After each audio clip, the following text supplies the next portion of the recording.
Hello, my name is Alessandro Golcar. I'm an assistant professor at the Skolkovo Institute of Science and Technology, and I lead a research group there called the Strategic Innovation Research Group.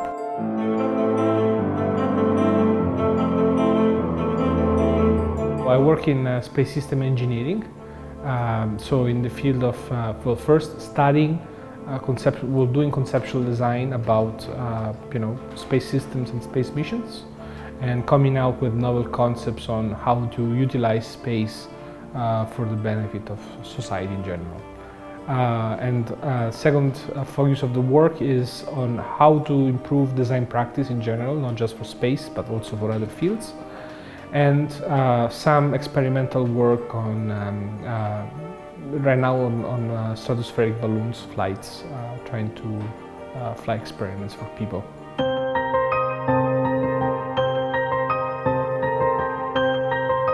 Mainstream research that I'm working on now is the idea of federated satellite systems, the idea of developing cloud computing environments in space, share and utilize resources that every satellite has into a network, and that allows you to create, for example, missions, virtual missions. It allows you to repurpose your mission in case of instrument failure.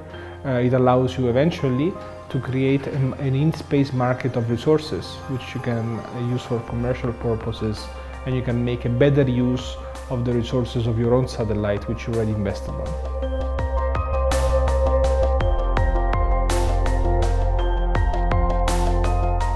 In my field, the dream that people are trying to accomplish is the idea of model-based system engineering. So the idea that someday we will not resort to documentation anymore to develop projects, but rather we will have these very articulated, sophisticated models that integrate things all together in a unified way, which will bring from phase A to production. Utopic dream is to start a model at the phase 0, so conceptual design, and evolve it to the point where you can bring it to 3D printers, print the parts that you want in different materials, assemble it, and have it operational. I think people have developed parts of this big dream. There is a growing community interested in MBSE, model-based system engineering. We are very good into doing that in phase A, I would say, preliminary design, and the current focus is to extending to the next phase, phase B, detailed design. But I think there is still a lot of work to be done in the area.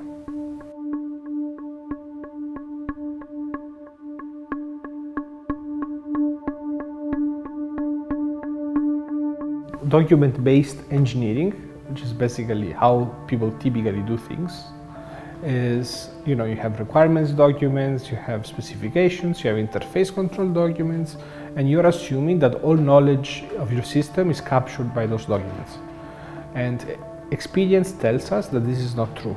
So if you think, for example, at the space program in the 60s in the US, much of the knowledge has been lost, right? But they had documents. So it means that something has gone wrong. Either the documents were not good enough, or very likely, since people typically are smart and good, documentation is not probably the best way to do this. Now, model-based system engineering is one alternative way that people have been exploring since the 80s with the advent of CAD. It was the first step, right, to have a digital model of your system. And now what we're trying to do is to integrate, not just having a pretty picture, not just a CAD model, but it's also integrating this model with the thermal analysis model, with the finite element model, with your orbit simulation model, everything put together in a unified representation that ideally you can bring to the machine shop for production, right? And having a change on one field, on the orbit, automatically being reflected into the results of all the other analysis. This is model-based system engineering. Now, the problem is that while you may think that this is trivial and this is something that should happen, it does not happen. All these analyses today are separated, right? And so there are many different approaches. For example, concurrent engineering is a way to solve that issue. But as of today, we still are not able to do this end-to-end model-based system engineering. We're working on it. It's research at the moment.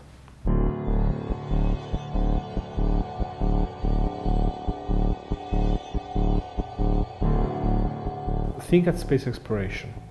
Space exploration requires that all systems have to work with each other, right?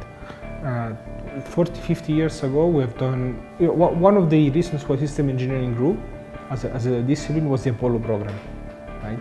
Because you had all these systems that had to interface with each other. The launch vehicle with the, with the transfer module, with the descent module, the ascent module, they all have to work together in a seamless way, etc. Today, we are not able to do Apollo anymore, right? We have to rebuild the knowledge, right? And we have to redo the system engineering work for that. And as you probably know, the main challenge today of exploration, well, first challenge I would say is cost, right? So it's too expensive for the means we have. And the second challenge is we don't really know how to make people survive outside of low Earth orbit, right? We don't really have an understanding of the environment, the radiation environment. We don't really, we have some data, we have some evidence, but we don't really know, how humans react to that environment, right? Are they going to survive on a trip to Mars? Probably not, as of today. And you can see this as a systems problem. So you can use systems analysis to analyze, for example, integrate what are the science discoveries on solar environment with the reaction of the human body, which is a system per se, to that environment, with the transportation system that has to have appropriate radiation protection, which has an impact, for example, on mass and cost. Right? So all of this is a big system with technical impact, societal impact, to consider policies, regulations. How much, what is the dose that an astronaut can be exposed to? That's regulation, right? So that's why I see it important.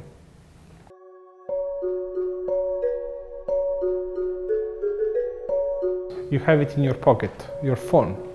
A mobile phone today, for example, without the infrastructure that is behind, is useless, right?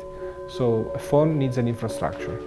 The only way in which you can build, design, and manage, operate an infrastructure is by doing proper system engineering. Okay, so system engineering perhaps does not have a direct impact. I don't know. It's not like if I'm a biologist and I find the cure to some serious disease, right? So this has a direct impact to people. But my work maybe is not as direct, but the impact cannot be neglected either, because good system engineering allows the development of very complex things, which then allow you to have a better life, to have more efficient transportation, more efficient IT infrastructure, more efficient medical services, and so forth. One of the trends in our society today is interoperability of things, right? So, you can interface, I don't know, talking of IT, you snap a picture on this phone, and then you have it on your tablet, you have it on your computer, you have it everywhere automatically, right? And this is possible if and only if you manage interfaces properly, and you can manage interfaces properly only if you do system engineering, right? So what is the effect on people's life? People have a much easier life in interfacing with technology, right? People have a much more efficient way of accessing information. People have many more services that are made available to them thanks to system engineering at the end of the day. So I see impact everywhere.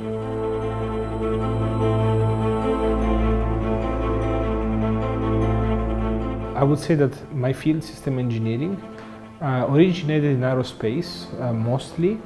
It's expanding its scopes and interest into, for example, energy, automotive, and slowly it will go, I would say, anywhere in technology. So people do system engineering sometimes without calling it system engineering, but they do it anyways. So now it's getting to a stage where people realize the value of that, not just large organization. There is a misconception that system engineering can only be applied to large projects. Now people start to realize it's also useful for small projects, and they start to realize it's really something useful in many disciplines, not just space or aeronautics or energy.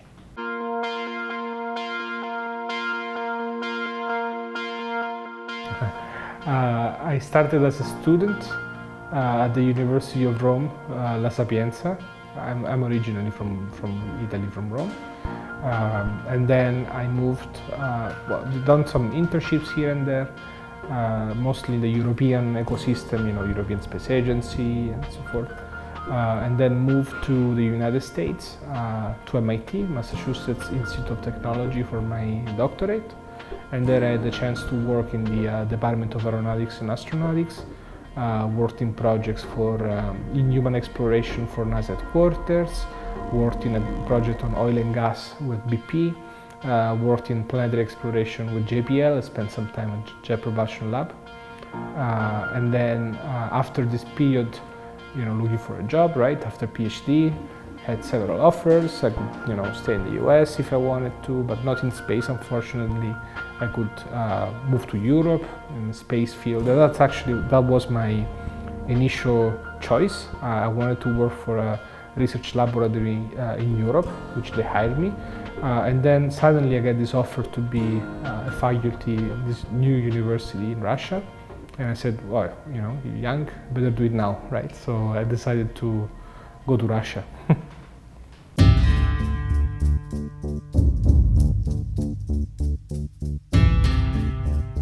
Technology is getting more and more complicated, and more the influence of, let's say, societal influence and political influence is getting more and more relevant for these systems.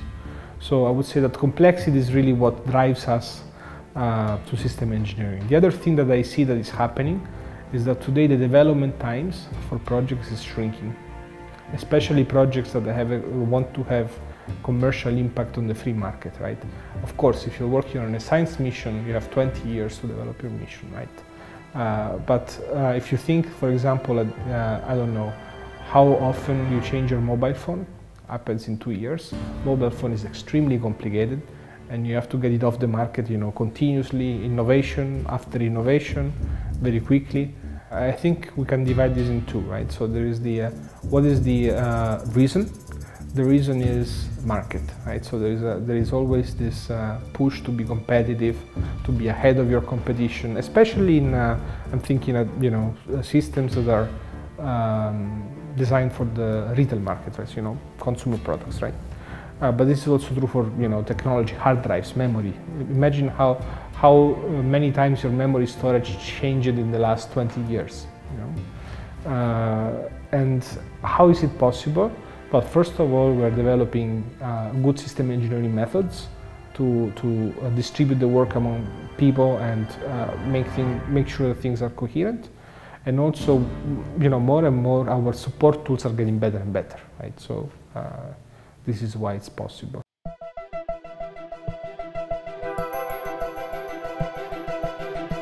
I think it's really super relevant. Why? Well, innovation means you have to translate an idea that comes from science, that comes from technology, translate it into some viable product that has success in the market, right? So this goes beyond the traditional grant system where you only live off, let's say, federal money or government money, but you really live off the market, and the market decides whether you're going to live or you're going to die, right? So system engineering and system architecture in general are so the message behind those disciplines is that you have to have a very broad analysis, not just focused on engineering, right? So if you use the traditional engineering mindset, there is a high chance you're going to fail because you don't think of all the other aspects that are equally important. So what engineers typically think as soft skills, the economics, right, the sustainability, but not just that, also how you're going to support your system 10 years from now when it's operational. Not just from a technical point of view, but also from a societal point of view, from a political point of view. Is your system robust to policy changes, right? Things like this. So if you do a good job at the system architecture level, you have much more chances that your system is going to survive the market and thrive in there.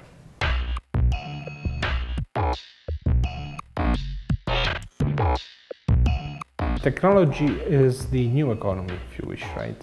So if you think at how our society developed, We started from primary needs, right? Food, agriculture, right? This was the so-called primary sector, right? Then we moved to industry, so building things, with factories, right, in cities.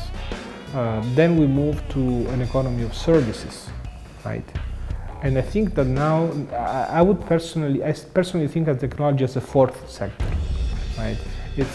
It's a sector that is not a sector per se, because actually it has an impact on agriculture, it has an impact on industry, it has an impact on services, but it's like a fourth sector that permeates all the production of society, right? So it's extremely relevant.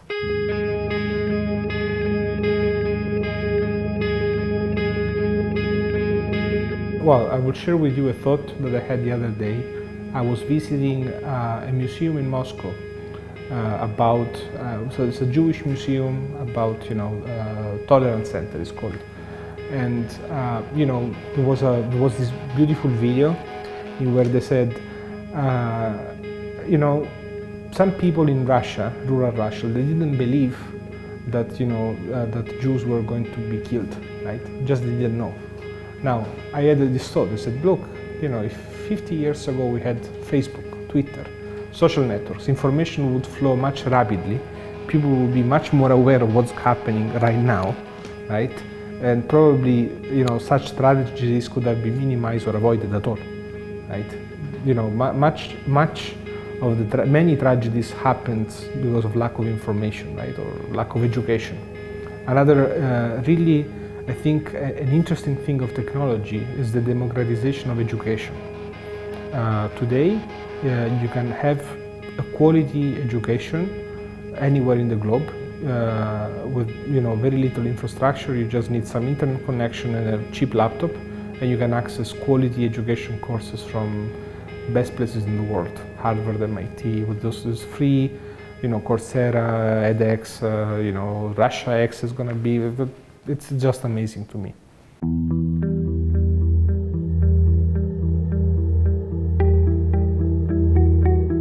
I don't like, personally, to have the application of technology military, because unfortunately technology, improves some military applications. Of course, some people are going to say military is defense, right? But to me it's a fallacious argument, right? So I'm afraid of that. I'm afraid of the use of technology in military applications, and I'm afraid. I still have to decide if I'm afraid of not. There was a recent interview to Elon Musk, the SpaceX founder. He made a comment about that we have to be careful of the advances of artificial intelligence, right? Because now this is getting more and more important, right? I don't fully embrace that worry, but I start to think about it. Should I worry or not? I don't know yet.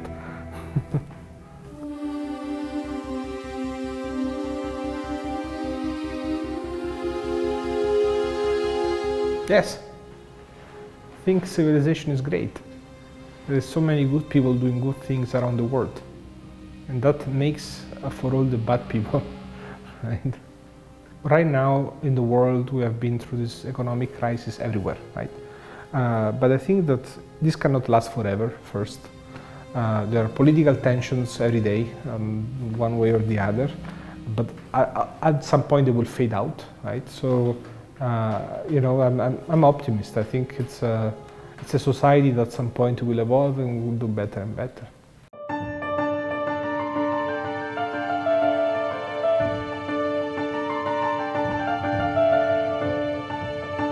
It's really curiosity, right? And the excitement of getting new results that can have an impact on people's life, maybe in an indirect way, but definitely at the end of the day it's about improving society. So that's great. I see value in my work.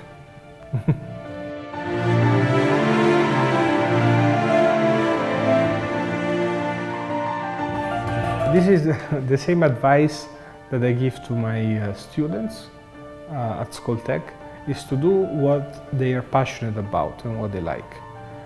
If it's in technology, the better.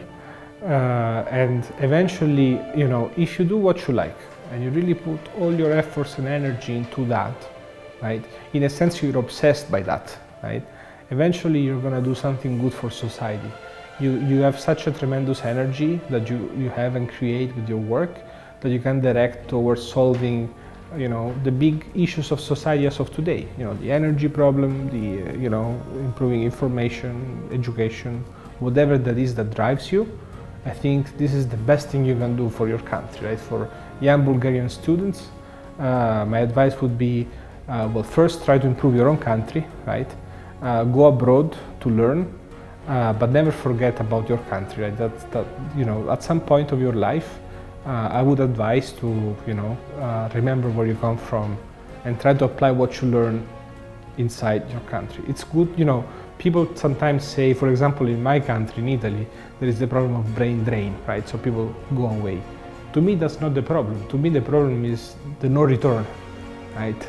So to go out is great, and I would encourage all young students to go out, right? See the world. But at some point, you know, you can also give back, not necessarily by going back physically, but also doing stuff that is connected to where you come from. This is my advice.